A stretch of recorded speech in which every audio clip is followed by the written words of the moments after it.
네, 하나님께서 이 말씀으로 우리에게 은혜 주시기를 소망합니다.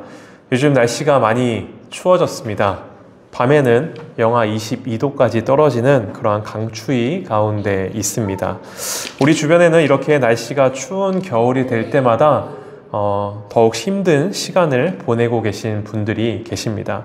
바로 취약 계층에 있는 분들, 그리고 또 복지 사각지대에 있는 여러 많은 분들이 계신데요. 집안에서 두꺼운 패딩을 입고 있어도 입김이 나고, 또 집에 보일러가 있어도 비싼 연료값으로 인해서 보일러를 틀지 못하고 이 추운 겨울을 지나고 계신 분들이 계신 거죠. 얼마 전 한 뉴스 기사에 보니까 지역 여러 복지관들에서 사람들의 모금을 모아 매년마다 난방비를 이제 지원을 해줬었는데, 코로나19 이후로부터 경제가 많이 안 좋아지면서 이 모금액이 반토막이 났다라는 이야기를 들었습니다. 그래서 현재는 코로나 이전에 4분의 1밖에 안 되는 그러한 지원금을 주지 못하고 있다라는 안타까운 소식을 보았습니다. 여러분, 혹시 우리 주변에 있는 이런 어려움을 겪고 계신 분들이 계시지 않는지 우리 주변을 또 돌아볼 수 있는 우리의 시선이 되었으면 좋겠습니다. 또 날씨가 이렇게 추워진 만큼이나 우리나라 사회 전반적인 상황도 매우 추운 겨울의 때를 지나가고 있습니다. 정치적 대립은 날이 갈수록 더욱 심해져만 가고 있고요. 국민들 앞에서 모든 책임을 다하겠다고 분명히 약속했던 한 나라의 리더이자 대통령은 국민들의 혼란과 분열, 그리고 어려움은 자신의 안중에도 없다는 듯 자기 자신만을 지키기 위해 골방에 들어가 숨어 있습니다. 이로 인해 우리나라의 국제적 위상은 계속해서 추락하고 있고요. 나라의 경제는 더욱 어려워져만 가고 있습니다. 그리고 그 모든 피해는 평범한 우리 국민들이 고스란히 받고 있는 그러한 상황입니다. 간절히 소망하기는 하루빨리 이 모든 문제들이 잘 해결되었으면 좋겠습니다. 그리하여 우리나라가 이 모든 어려움들을 잘 딛고 일어나 보다 건강한 사회로 발전하고 성장해 나아가길 소망합니다.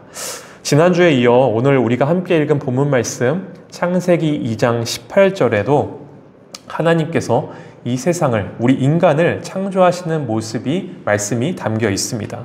혹시 지난주에 하나님께서 이 세상을, 우리 인간을 창조하실 때 우리를 향해 어떤 마음을 갖고 우리 인간이란 존재를 창조하셨다고 이야기했는지 기억하시나요? 기억하세요? 네, 기억 못하시죠? 첫 번째로 하나님은 우리 인간을 창조하시고 나서 바로 주신 것이 있어요. 그것이 무엇이었죠? 바로 복이었습니다. 그것은 우리 인간이 이 땅 가운데서 행복하게 살아가기를 바라는 하나님의 마음이 담겨 있다 말씀을 드렸습니다.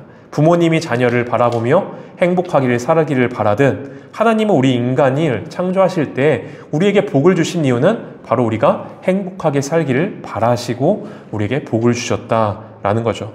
두 번째로 하나님께서 직접 창조하신 이 세상을 우리에게 맡겨주셨다 말씀하였습니다. 생육하고 번성하여 땅에 충만하라, 땅을 정복하라, 바다의 물고기와 하늘의 새와 땅에 움직이는 모든 생물을 다스리라 말씀하셨죠. 하나님께서 창조하신 이 세상을 우리에게 맡겨주셨던 겁니다. 하나님의 역사 가운데로, 하나님의 일하심 가운데로 우리를 초대해 주시고 그 가운데 함께 참여시켜 주신 거죠. 하나님은 그렇게 하나님의 역사 가운데로 참여된 우리를 통해 이 세상의 생명이 살아나고 다시금 회복되고 더 나은 세상으로 만들어져 가길 소망하고 계신다 말씀을 드렸습니다. 그리고 오늘 창세기 2장 18절에는 또 이렇게 기록되어 있습니다. 여호와 하나님이 이르시되 사람이 혼자 사는 것이 좋지 아니하니 내가 그를 위하여 돕는 배필을 지으리라 하시니라 말씀합니다. 오늘도 이 말씀을 통해 하나님께서 우리 인간을 창조하실 때 어떤 마음을 갖고 창조하셨는지, 어떠한 소망을 갖고 우리 인간이란 존재는 창조되었는지 함께 살펴보길 원하는데요. 먼저 우리가 기억해야 될 것은 우리 인간이라는 존재는 혼자서는 결코 살아갈 수 없는 존재라는 사실입니다. 하나님은 그래서 첫사람 아담을 창조하신 후에 그가 혼자 이 땅 가운데 살아가도록 내버려 두지 않으시고 그와 함께할 사람을 이 땅 가운데 만들어 주신 거죠. 이것은 꼭 부부의 관계만 한정되어 있는 것이 아닙니다. 우리 인간이라는 존재 자체가 혼자 살아갈 수는 없는 존재이기 때문에 하나님은 우리에게 함께 살아갈 사람을 만들어 주셨던 겁니다. 그런데요, 아담과 함께할 두 번째 사람 누구죠? 하와. 그죠? 하와는 아담과는 전혀 다른 모습의 사람이었습니다. 먼저 겉모습부터가 달랐습니다. 생김새가 달랐고요. 신체적 구조가 달랐습니다. 그뿐입니까? 생각도 다르고요. 감정도 다르고 하는 말도 다르고 모든 것이 서로 다른 거죠. 하나님은 인간을 마치 기계 찍어내듯 그렇게 우리를 만드신 것이 아닙니다. 첫 번째 인간 아담과는 아예 다른 유일한 존재로 두 번째 인간 하와를 만드셨던 거죠. 여러분, 이렇게 우리 인간이란 존재는 서로 모두 다 다르게 창조된 사람들인 겁니다. 아무리 쌍둥이 형제 자매라고 해도 서로 같을까요? 다를까요? 쌍둥이 있죠, 관에. 쌍둥이 친구들 있죠. 그죠? 같아요? 달라요? 안경 벗으면 똑같은데 안경 쓰면 달라요? 말도 다 똑같고 말도 똑같이 해, 둘이? 똑같이 한 목소리로 얘기하고 감정도 똑같고 다르죠. 다 다른 거예요. 81억의 세계 인구가 서로 다 같을까요? 다를까요? 서로 다 다릅니다. 아니, 세계 인류 역사 가운데 나와 똑같은 사람은 절대 없는 거죠. 다시 말해, 하나님은 우리 한 사람 한 사람을 고유한 존재, 우리 한 사람 한 사람을 유일한 존재로서 이 땅 가운데 창조하셨다라는 사실인 거죠. 때문에 우리 모두는 존재 자체로 소중하고 귀한 존재라는 겁니다.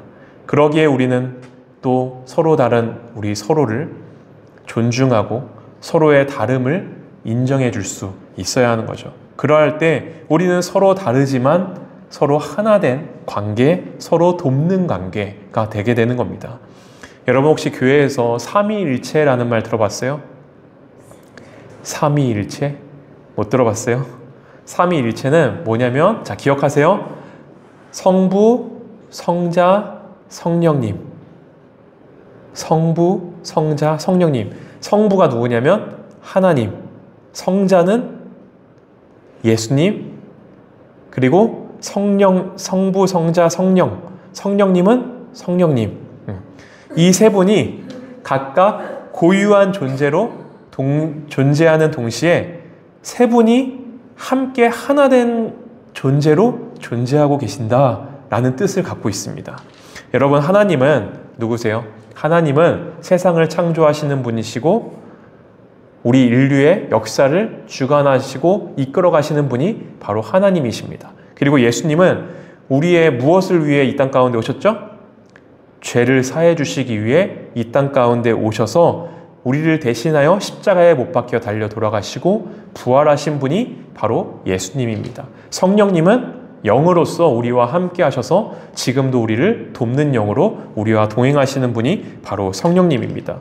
여러분, 이렇게 하나님, 예수님, 성령님은 각각 고유한 존재로서 존재하시고 우리 가운데 역사하고 계시는 동시에 이 세 분은 서로 사랑함으로, 서로 도움으로 하나 된 존재로, 하나 된 관계 가운데 함께 하시는 겁니다. 이것이 바로 삼위일체 하나님에 대한 이해인 거죠. 여러분, 이런 하나님의 모습, 하나님의 형상으로 지음받은 우리의 존재도 그러한 겁니다.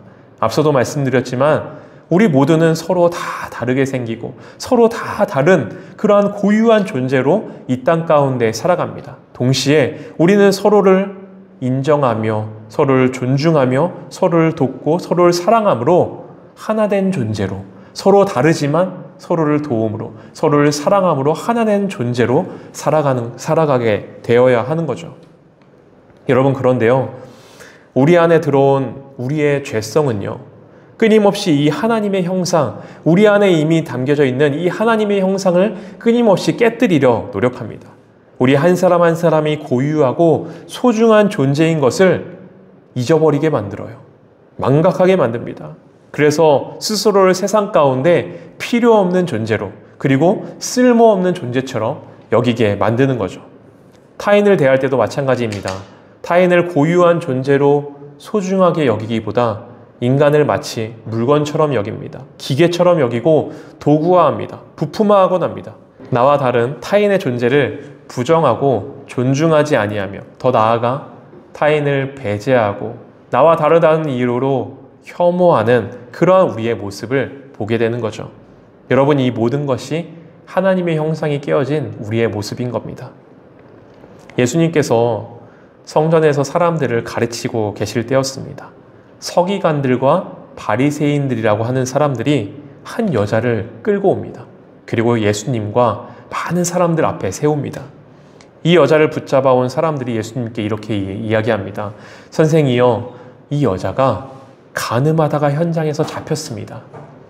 모세는 율법에 이러한 여자를, 이러한 사람을 돌로 쳐 죽이라고 명하였습니다. 선생님, 어떻게 이 여자를 할까요? 라고 예수님에게 묻습니다. 그때 예수님께서 몸을 굽혀 손가락으로 글씨를 쓰십니다. 그리고 사람들에게 이렇게 말씀하시죠. 너희 중에 죄 없는 사람이 이 여자를 돌로 쳐 죽이라. 예수님의 이야기를 듣고 이 여자를 손가락질하고 이 여자를 돌로 쳐 죽여야 되지 않습니까? 라고 물어봤던 수많은 주변의 사람들, 하나 둘씩 그 곁을 떠나가게 됩니다. 그 후 예수님께서 여자에게 이렇게 말씀하시죠. 여자여, 너를 고발하던 이들이 어디 있느냐? 너를 정죄한 자가 없느냐? 나도 너를 정죄하지 아니하노니 가서 다시는 죄를 범하지 말라. 여러분, 물론 여자는 잘못을 분명히 했습니다. 그래서 예수님 또한 그 잘못에 대해 분명히 말씀하시며 다시는 죄를 범하지 말라 이야기하시죠. 하지만 예수님은 이 여자를 바라볼 때 이 여자의 죄를 먼저 바라보신 것이 아닙니다. 예수님은 이 여자를 바라볼 때 죄 이전에 이 여자의 존재 자체를 먼저 바라보셨고, 이 여자의 존재 자체를 더 소중하게 여기셨던 거죠. 반대로 이 여자를 끌고 온 사람들, 이 여자의 존재 자체보다도 그녀의 죄를 더 크게 바라보았습니다. 그래서 너는 쓸모없는 여자라고, 너는 돌에 맞아 죽어야 하는 그러한 사람이라고 그렇게 정죄하였던 거죠. 예수님으로 인해 이 여자는 결국 죄를 딛고 일어나 존귀한 주님의 자녀라는 정체성을 갖고 다시 살아갈 수 있는 길이 열리게 되었던 겁니다. 여러분, 우리 모두는 가늠한 여인, 이 여인처럼 사실 우리의 삶 가운데도 너무나 많은 죄들이 있습니다. 그 누구도 당당하게 주님 앞에 나아가 하나님, 나는 깨끗합니다, 나는 죄가 없습니다 라고 이야기할 수 있는 사람은 없을 겁니다. 하지만 그럼에도 우리 주님은 우리를 버리지 아니하시고 너는 내 것이라, 너는 내 아들이고 내 딸이다 말씀해 주시고 그 품으로 우리를 안아주시는 주님이신 거죠. 때문에 우리는 이러한 정체성을 갖고 이러한 정체성을 어떠한 상황 가운데서도 지키며 이 땅 가운데 살아가야 하는 겁니다. 그리고 나아가 타인을 대할 때도 자기 자신을 사랑하고 자기 자신을 그렇게 소중하게 여기듯 타인 또한 소중한 존재임을, 타인 또한 하나님께서 창조하신 그러한 존재임을 우리가 기억하며 우리는 서로의 다름 또한 인정해주고 존중하고 품어줄 수 있는 우리가 되어야 하는 거죠. 이때 우리 안에 깨어진 하나님의 형상이 그렇게 회복되어져 가는 거죠. 이제 말씀을 마치려고 합니다. 신동엽 시인은 새 아침은 이란 시에서 새 아침은 신년 첫 해가 산 너머에 떴다고 저절로 오는 것이 아니고 달력이 바뀌었다고 오는 것이 아니라 너와 나의 대화가 우리들의 눈빛 속에서 온다라고 이야기를 했습니다. 이 말은 진정한 새로움이란 너와 내가 나누는 대화가 새롭게 바뀌어야 찾아오는 것이며 우리가 서로를 바라보는 시선이 바뀌어야 찾아온다는 말일 겁니다. 여러분, 추운 겨울을 지나는 현실의 삶 가운데 우리의 마음을 돌아봤으면 좋겠습니다. 혹 차가워진 날씨만큼이나 우리의 마음도 냉랭해져 차가운 시선으로 자신을 바라보고 차가운 시선으로 타인을 바라보며 살아가고 있지는 않은지요.